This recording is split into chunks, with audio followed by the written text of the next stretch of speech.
Okay, good day. So I will be lecturing already about the first topic, short lecture for our first topic in semifinals. And this is about the strategy formulation, which is the business strategy. Okay? So, business strategy, ano ba yung business strategy? It focuses on improving a company's competitive position within its industry or market segment. It answers the crucial question, how should we compete or cooperate in our chosen industry? Right? So, this is very crucial, of course. We all know that if you strategize, I mean, this is a long-term process and this is the main goal. That's why we are studying strategic management, right? How are we, what are the different strategies um that could guide you, or what are the how would you formulate a strategy that is fit to your company or to your business? Okay, so we now move on to the foundation, analyzing the strategic situation. So before you can build strategy, you need a strong foundation.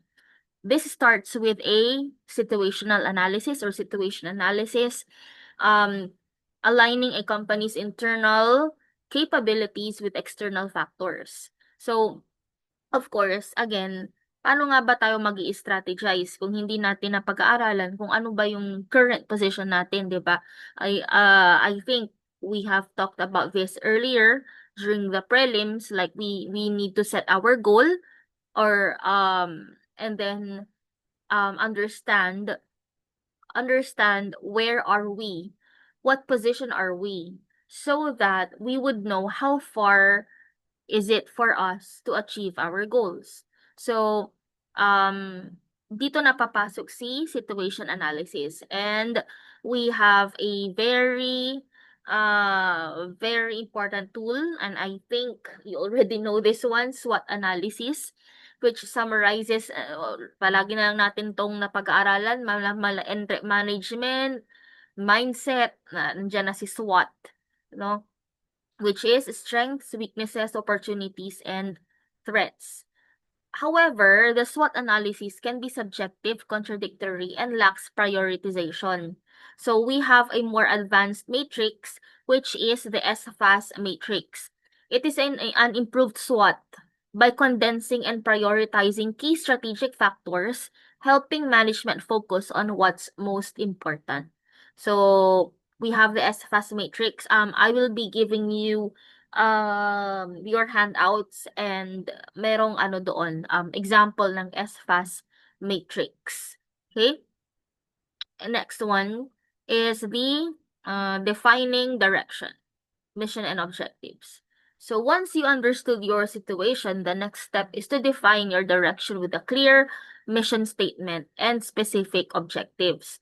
So a good mission statement should be short and simple, so it's easily remembered and understood by all employees. Again, mission statement should be short and simple so that it could be easily remembered and understood by all employees. Wag na yung mga highfalutin words, no?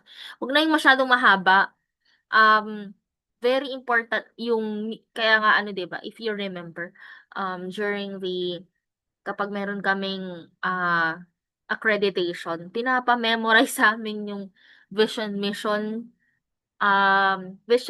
objectives. Meron din kaming, values, 'di ba dapat memorize namin. Dapat kasi memorize 'yun ng mga empleyado, 'no? So, just keep it short and simple, KISS. It provides direction by it provides direction by guiding employee activities and decision making, and it also defines the company's scope by clarifying what it does and does not do. Objectives are also specific, measurable goals that flow directly from the mission. So they are guideposts for how the strategy will be implemented and should be measurable so you can track progress toward your goal. 'Di ba napag-aralan natin 'yan na ang object or ang mission, ang ating ano is dapat SMART, specific, measurable, attainable, realistic, and time bound. Okay? So, objectives are specific measurable goals flowing from the mission guiding strategy implementation. Moving on to uh the hold on.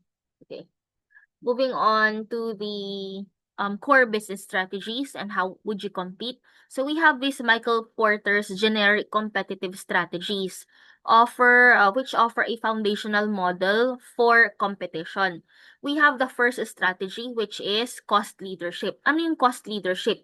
Ito yung pag-offer ng lowest price in a broad market. Kumbaga, cost from, syempre, kapag mag-offer ka ng pinakamababang presyo sa market, dapat yung iyong production ay mababa din ang cost. 'Di ba? Kasi alangan naman na mataas yung production cost mo, mataas yung mga recurring expenses mo, yung mga fixed and fixed and variable cost mo, paano ka magpapababa ng presyo, 'di ba? Ang laki-laki ng gastos mo.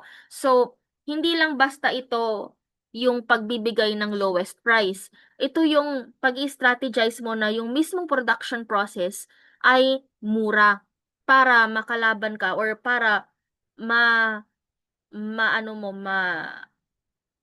anong tawag dito? Para,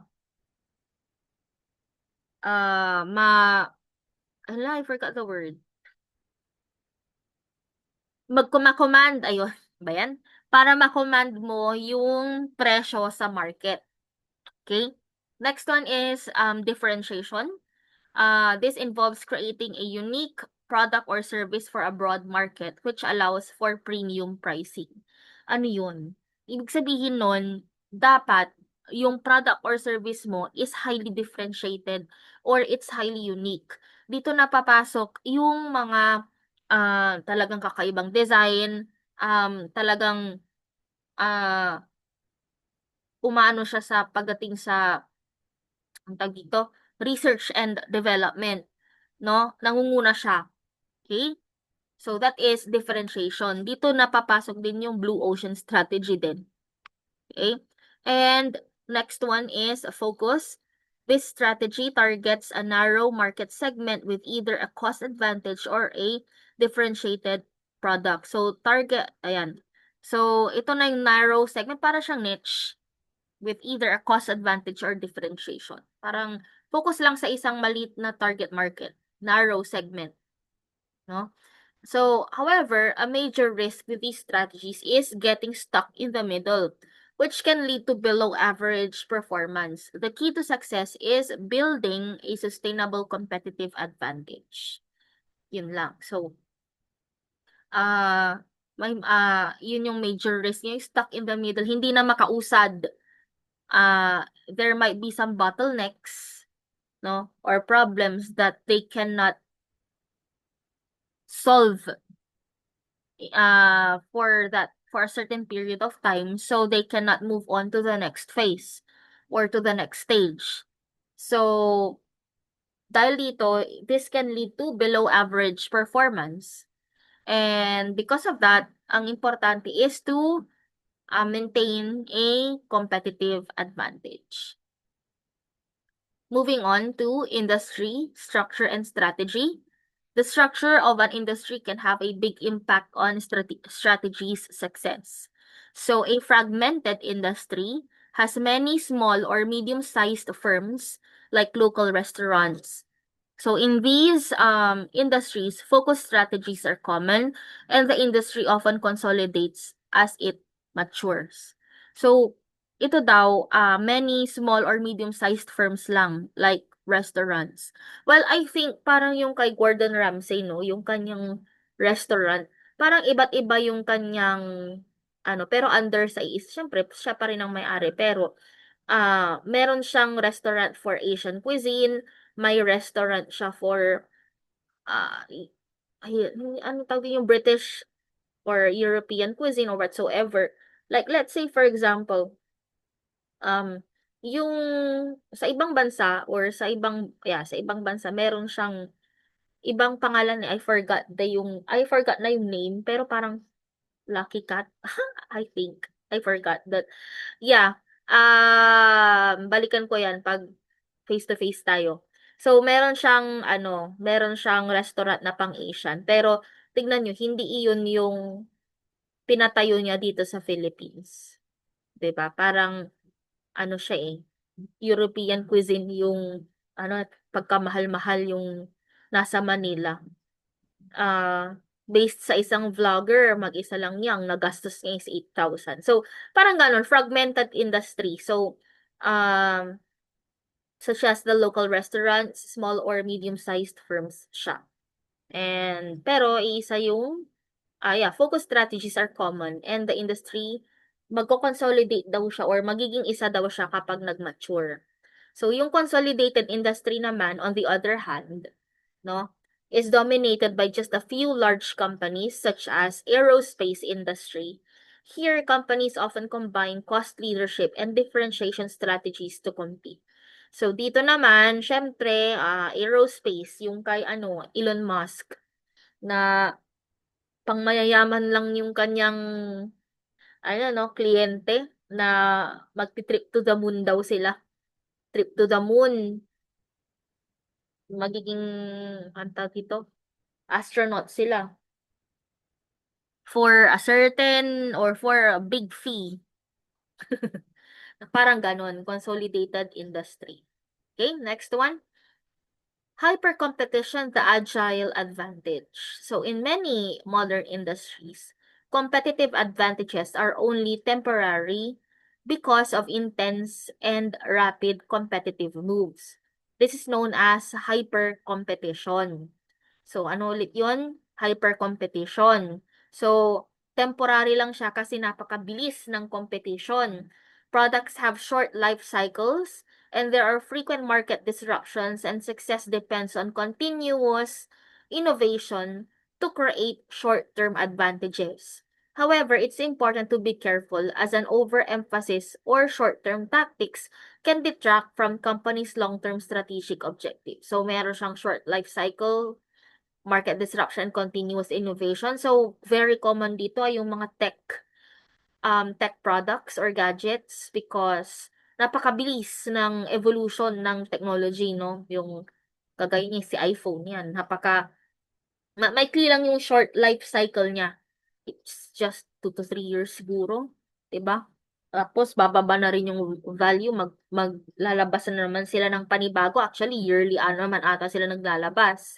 So, ganun po ang hyper competition. So, dapat napaka-agile pagdating sa mga ganitong companies. Agile, mabilis. Okay? So, next one is cooperative strategies. So, we have alliances for growth.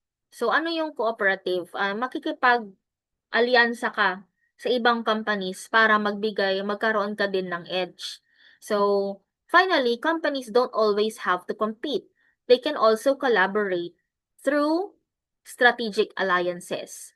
These partnerships allow companies to work together for mutual gain while avoiding illegal collusion. So, first is a mutual service consortia. I would just also want to talk about the alliance. So when you choose an alliance, see to it that your organization can learn from it. What I mean is, alam mo na nga, for example, company A ka, you are into car, car industry, for example. Alam mo naman na magaling ang iyong engineering, no? Fuel efficiency, ganon. Tapos, makikipag-partner ka din sa isang magaling din sa engineering. So, would there be an advantage if you will have an alliance with company B, company, car company B, if parehas naman kayo ng strengths? Di ba hindi? Ba?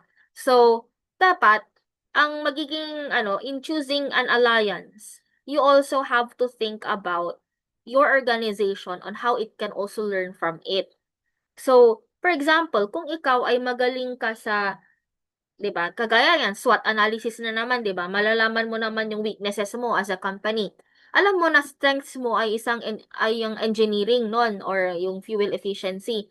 Tapos, kaya lang medyo ang weakness mo based sa iyong SWOT analysis and pagsa-survey mo is yung design. So makipag-partner ka sa isang car company na maganda ang design.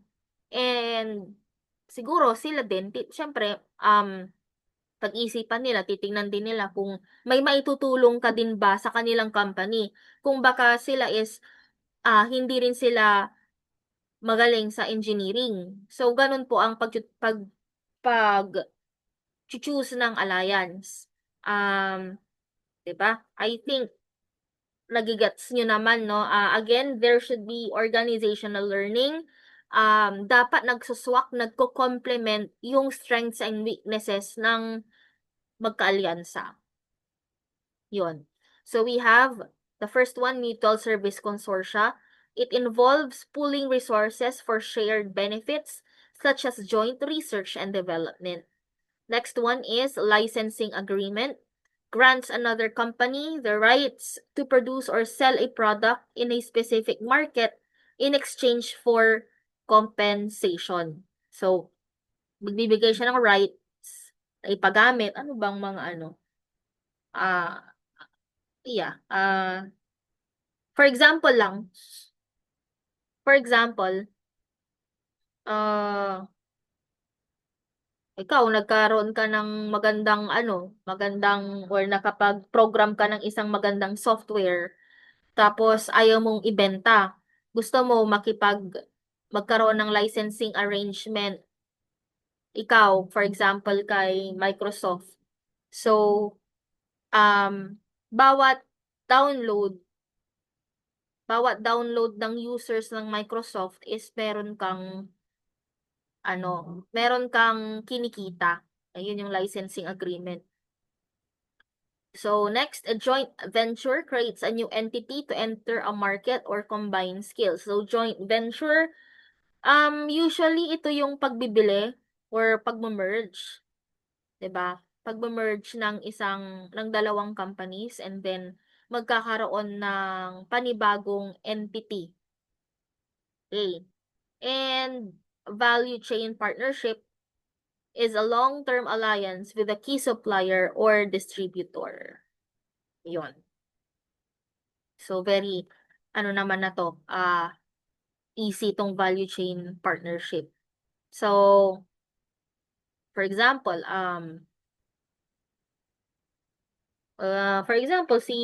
si Apple, meron siyang, Apple, ano pa ba? IBM, nag-aano ng computers. Tapos, for example, nakipag-partner siya sa, ang tawag dito, ano pa bang mga ibang ano ba,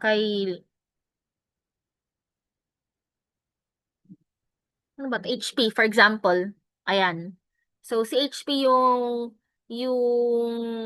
manufacturer ng laptop, tapos, ano na yung isa, sinabi ko, IBM, yung mag-produce ng CPU niya, kunwari, o, yun yung, value chain partnership. Okay, so, ayun. Those are the different types of cooperative strategies when it comes to alliances. So again, in choosing an alliance, you have to assess muna, evaluate whether that company is the right fit to yours. Always remember na dapat meron kang magiging advantage or both parties should benefit from each other. Magtutulungan. Okay? So, ayun. Okay, so, that's it. Further discussions or, yeah, during face-to-face classes, we might have interactive discussions like oral recitation, and then we will further give examples about these things. So, see you around.